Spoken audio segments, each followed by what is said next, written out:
This episode of the Atwater Kent 67C is sponsored by... Welcome to episode 11 and our final video in the series on the Atwater Kent 67C.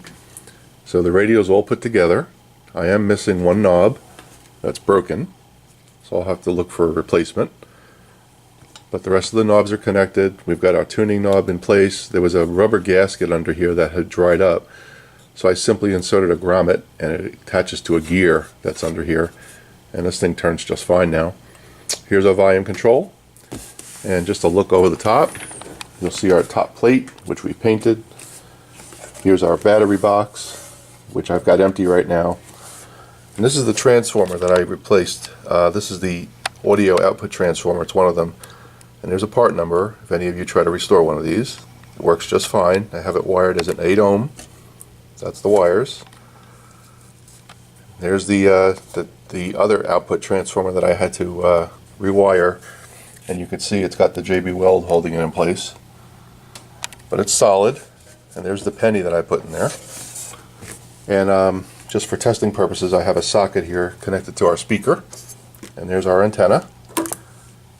Okay, and we've got our power supply connected right there through that connector. Comes up into the battery box. Okay, so let's turn it on.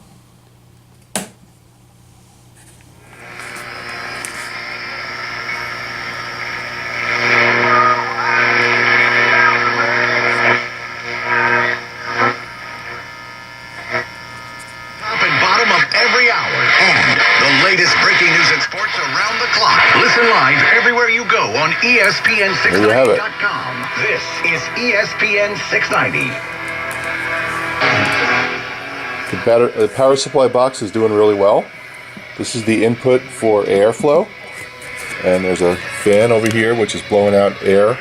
Nice cold air, actually. I had this thing running for about an hour. Let me turn this off. I had this thing running for about an hour before. And the airflow coming out of this thing was cool the entire time, and I did check the components for the heat gun, and the only resistor that really got a little bit warm was this one right here, which is expected.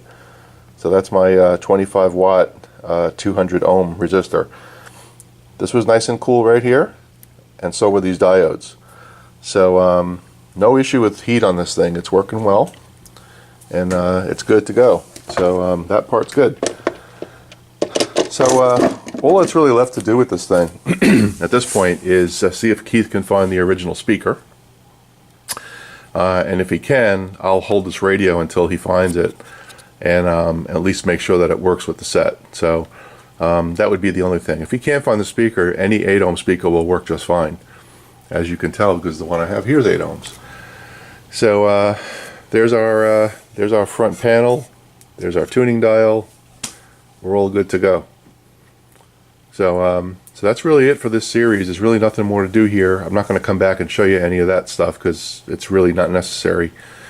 And I just want to say thanks to everybody who participated and helped me get this thing running, especially Brendan, JP, Bob, all of you. You guys, your input was really, really valuable, and it helped me to get this thing done. So that's it, everybody. Have a great one.